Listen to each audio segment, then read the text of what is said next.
যারা খুনি, 2 নম্বর যারা চাঁদাবাজ, 3 নম্বর যারা মাদক সেবী গাঞ্জুট্টা, এটা স্বাভাবিক একটা ধারণা আসে। কিন্তু আল্লাহ রাসূল সাল্লাল্লাহু আলাইহি ওয়াসাল্লাম যেটা বলেছেন সেটা এর কোনটাই না।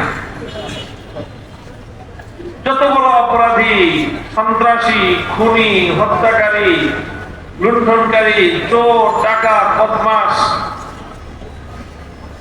যত ধরনের অপরাধ আছে কোনটাই আল্লাহ রাসূল সাল্লাল্লাহু আলাইহি ওয়াসাল্লাম এখানে বলেননি।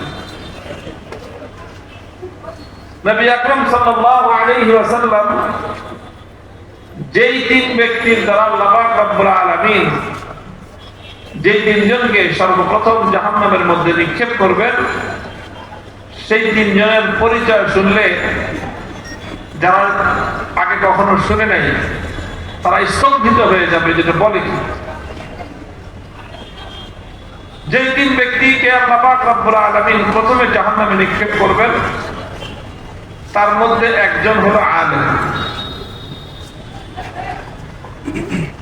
আরেকজন হলো মুজাহিদ,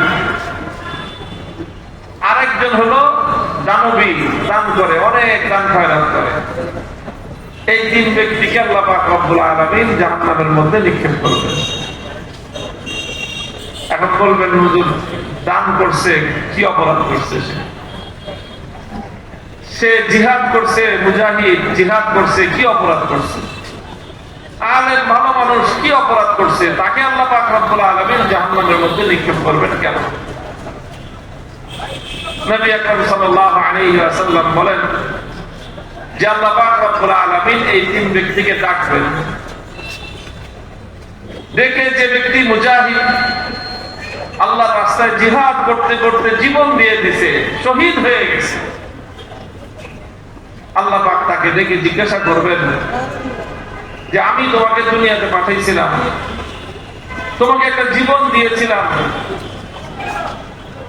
তোমাকে আমি অনেক নিয়ামত দিয়েছিলাম, তাহলে তুমি আমার এই নিয়ামতগুলি লাভ করে, আমার এই নিয়ামত পেয়ে তুমি কি করছো আমার জন্য? তো মুজাহিদ বলবে যে আল্লাহ, আর কি করতে পারতাম? আমি আপনার রাস্তায় যুদ্ধ করতে করতে, জিহাদ করতে করতে আমি আমার জীবনটা পর্যন্ত আমি আপনার রাস্তায় বিলিয়ে দিলাম।